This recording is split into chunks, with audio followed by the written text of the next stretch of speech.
Hi friends.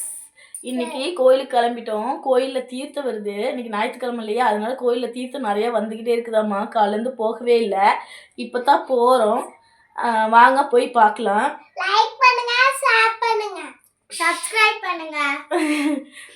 New year அன்னைக்கு போனது, அதுக்கப்புறம் இன்னும் கோயிலுக்கே போகல. இன்னைக்கு தான் போகிறோம். நீங்களும் வாங்க பார்க்கலாம்.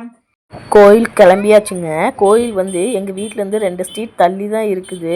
ஆனால் நாங்கள் வண்டியில் தான் போகிறோம். ஏன்னா என்னால் ரொம்ப நேரம் நடக்க முடியாதுன்னு ஏற்கனவே சொல்லியிருக்கேன். அதனால தான் நாங்கள் வண்டியில் போகிறோம். வண்டியில் போயிட்டு அங்கே போய் கொஞ்சம் நேரம் உக்காந்துப்பேங்க. தனியாக பிள்ளைங்கள போயிட்டு வாங்க, அவங்க அப்பா கூட அனுப்பிச்சி விட்டா போகவே மாட்டேங்கிறாங்க. அதுவும் இல்லாமல் அவங்க அப்பா கூட போனால் ரொம்ப பிடிவாதம் பண்ணுறாங்க.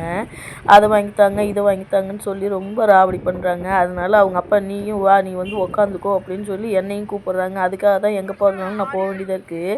அதுவும் லீவ் டைம் வேறங்களா, அதனால கூட்டிகிட்டு போக வேண்டியதாக இருக்குது. வீட்லேயே வச்சு சமாளிக்க முடியல. அதனால தாங்க நானும் கூடயே போகிறேன். இந்த வீடியோ பார்த்தீங்கன்னா உங்களுக்கு நல்ல ஒரு எனர்ஜி பூஸ்டராக இருக்கும், பாருங்கள்.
காலையிலேருந்தே தீர்த்தம் வந்துக்கிட்டே தான் இருக்குதாம்மா. ஆனால் நாங்கள் காலையில் கோயிலுக்கு போகல.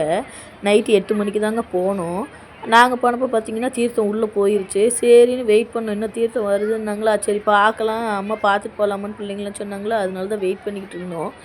தீர்த்தம் வந்துக்கிட்டே இருக்குதுங்க. நைட்டு 9:30 வரைக்கும் தீர்த்தம் வந்துச்சு. அதுக்காக தான் வெயிட் பண்ணிகிட்டு இருக்கிறோம். சரி பார்த்துட்டு போகலாம், வீட்டில் போய் என்ன பண்ணுறோம் அப்படின்னு சொல்லிட்டு வெயிட் பண்ணிகிட்டு இருக்கிறோம்.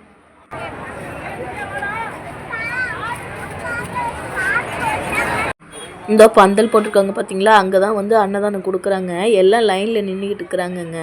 பிள்ளைங்கள போய் வாங்கிட்டு வந்து கொடுங்க பாப்பா அப்படின்னு சொன்னால், எனக்கு அதெல்லாம் வேண்டாம், எனக்கு கரும்பால் வாங்கி கொடுங்க, பானிபூரி வாங்கி கொடுங்கன்னு சொல்லி ஒரே ராவடி. சரின்னு அதையே வாங்கி கொடுத்தாச்சு.